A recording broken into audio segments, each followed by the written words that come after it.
So ఈ వీడియోలో ఏం చూస్తున్నామంటే ఒక మోకాలు ఎదుకెళ్ళి ఒక హోల్లోకి వెళ్ళి ఒక ఫ్లూయిడ్ లాంటిది వస్తుంది. మేబీ ఇన్ఫెక్టెడ్ ఫ్లూయిడ్ కానీ పస్ కానీ ఉండొచ్చు. అది ఈ టాపిక్ గురించి కొంచెం మాట్లాడదాం. ఒకటి ఏంటి అంటే మోకాలు దగ్గర ఇట్లా ఫ్లూయిడ్ కలెక్షన్ ఉంది అంటే మోకాలు లోపల నుంచే వస్తున్నట్టు కాకపోవచ్చు. సమ్ టైమ్స్ మోకాలు బయట బర్సే అని ఉంటాయి, ఆ బర్సే కూడా ఇన్ఫెక్ట్ కావచ్చు. బర్సేలో బ్లీడ్ అయ్యి హిమటోమా ఫామ్ కావచ్చు ఎన్నో రీజన్స్ వల్ల, డైరెక్ట్ ఇంపాక్ట్ వల్ల కానీ. సమ్ టైమ్స్ స్కిన్ కింద కూడా హిమటోమా కానీ ఇన్ఫెక్షన్ కానీ రావచ్చు, యాబ్సెస్ ఫామ్ కావచ్చు. సో ఎగ్జాక్ట్ ఎక్కడి నుంచి వస్తుందని మీ డాక్టర్ క్లినికల్లీ ఎగ్జామిన్ చేసి అసెస్ చేస్తారు. నాట్ జస్ట్ ఇన్ఫెక్షన్, మనకి మోకాళ్ళ లోపల ఫ్లూయిడ్ కలెక్షన్ కానీ సెవెరల్ రీజన్స్ ఉన్నాయి. ఒకటి ఇన్ఫెక్షన్ మనకి అంటే పస్ రావడం బ్యాక్టీరియా.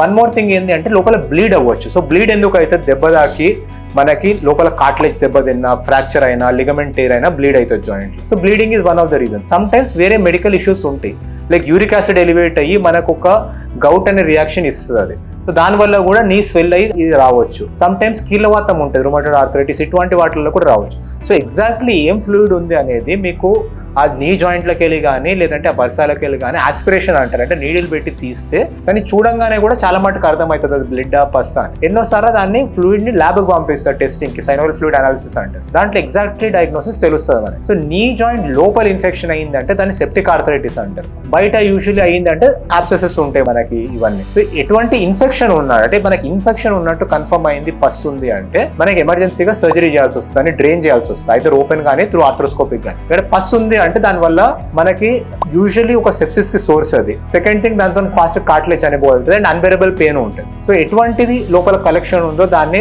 ఫాస్ట్ గా అసెస్ చేయడము అండ్ అప్రోప్రియేట్ యాక్షన్ తీసుకోవడం ఇంపార్టెంట్. ఒకవేళ యూరిక్ యాసిడ్ ఉన్నా కానీ లేదంటే మనకి రుమటాయిడ్ ఉన్నా కానీ ఇటువంటి సిచ్యువేషన్స్ లో మనకి సర్జరీ అంతా ఇంపార్టెంట్ ఉంటుంది. మెడికల్ మేనేజ్మెంట్ లో మనకి ట్రీట్మెంట్ అయిపోతుంది. Thank you.